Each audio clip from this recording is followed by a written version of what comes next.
Lush, and I'm here inside the Hub Culture studio. Really pleased to be joined by one of our partners at Hub Culture this week in Davos. Yes, thank you for having us. We've been excited to be here in the space with you. I know, good. It's incredible. It's beautiful. amazing, right? Yes.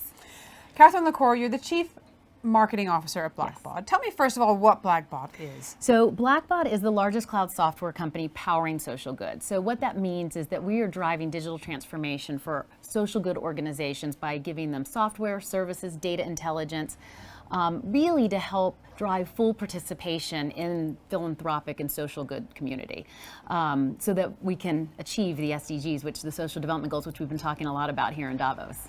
So tell me about this social economy and creating a social economy. It's a kind of an interesting idea. What do you mean? It is. So we, I think we talk a lot about social good. We don't think about it in the broader terms of an economy, which it is. So as you know, the social economy is the space where all good is produced. So it doesn't matter if it comes from the public sector, the private sector, or the social sector. So it's the sum of all the good in the world that's being done. And we believe that in order to really move forward and have impact, we need to strengthen the social economy. The good news is, like any economy, it can be strengthened. And we believe that a strong social economy has two indicators: greater participation and greater productivity, which basically means that there's opportunities for everybody to participate. So how do you do that? How do you build the social economy? Yeah, so we believe at Blackbaud there's really three pillars to this. So the first one is called unleashing the power of data, which sounds very exciting. It's out there. It's very exciting. And we've been talking about like big data here in Davos this week. But what we mean by that is, companies that work in the social good community need to not only be fueled by data, but need to be responsibly sharing data. So we need to be able to be measuring the impact we're having and sharing that, so that we can move people from being concerned about the problems to being concerned about the solutions. The second one is catalyzing the impact of the individual. So people are coming to the table today with their own ideas. So they're not looking for large organizations or corporations to tell them how to give back. And so we really need to change the way that we are engaging individual change agents. Give them tools and technology that allows their voice and their dollars and their volunteerism to have a bigger and more efficient impact. And then the third is radical collaboration.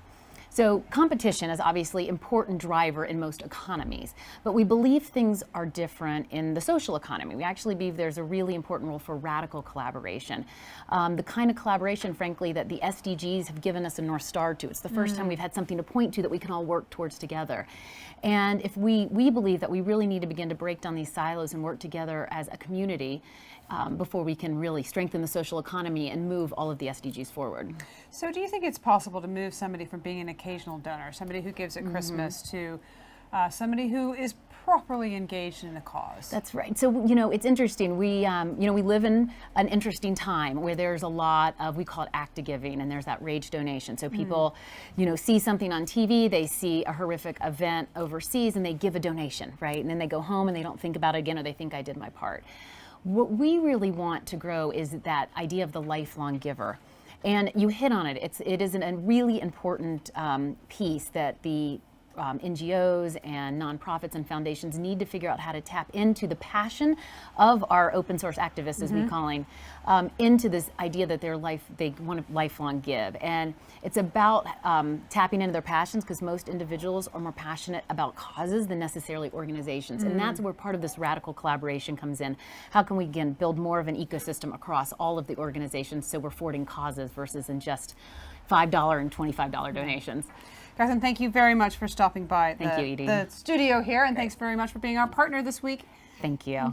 We enjoyed it. Thank you. Good. I'm Edie Lush.